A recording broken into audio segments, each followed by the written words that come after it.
Umar Sira Fonike Menge and Mamadou Biloba, prominent Guinean activists, were arrested on 9 July 2024 by security forces in Conakry and have since been forcibly disappeared, with authorities denying knowledge of their whereabouts. Their detention is part of a broader crackdown on dissent in Guinea, marked by media suspensions, arbitrary arrests, bans on protests, and violent repression of demonstrators.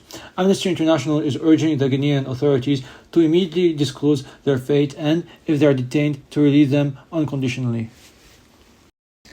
After the fall of Bashar al-Assad's government in December 2024, some Syrians celebrated the release of detainees from notorious prisons, but most families of the forcibly disappeared found no answers about their loved ones. 9 months later, families of those disappeared by both the former government and armed groups continue to demand truth, justice, and accountability. They seek to uncover the fate of their relatives, recover remains where possible, and ensure perpetrators are held responsible.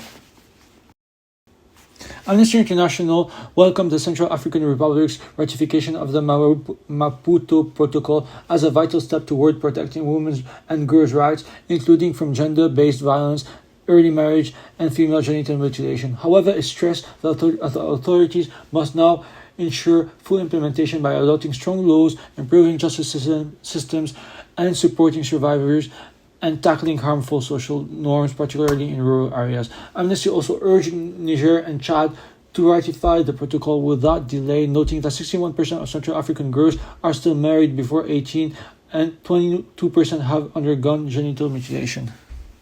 The new humanitarian warned that global rush for transition minerals like lithium, copper, and rare earths risk repeating the exploitative patterns of fossil fuel extraction, with profits flowing to corporations in the global north, while communities in the global south bear displacement, violence, and environmental destruction. Governance systems around mining are often captured by elites and structured by externalized harm, meaning voluntary corporate standards and supply chain oversights are insufficient to protect rights and ensure justice. Upcoming summits, including the African Climate Summit, G7, G20, and COP30, are critical opportunities to create fair global rules that ensure mineral wealth benefits local communities, protect ecosystems, and encourage the energy transition in equity and accountability rather than exploitation.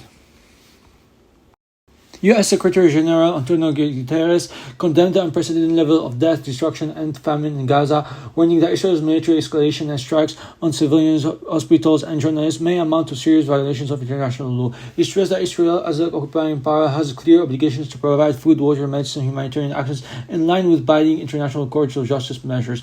Reiterating his call for an immediate and permanent ceasefire, unfettered humanitarian access, and the release of all hostages, Guterres urged that no more excuses be made while civilians continue to suffer.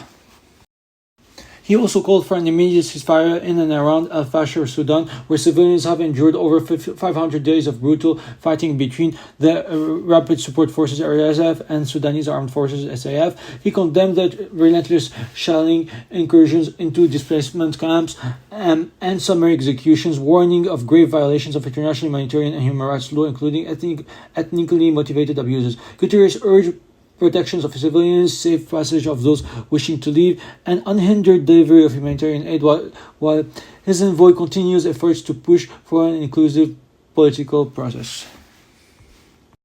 UN Deputy Secretary General Amina Mohammed warned at the UNESCO World Summit on Teachers in Chile that the world faces a deepening teacher crisis, with a shortfall of 44 million educators needed to meet global education goals by 2030. She outlined a 5-point plan focused on fair pay, financing, gender equality, digital readiness, and protection for teachers in crisis zones, stressing that education cannot succeed without empowered and supported teachers. With education funding falling and many teachers leaving the profession due to low pay and poor conditions, Mohammed urged leaders to turn commitments into concrete action ahead of the World Social Summit in November.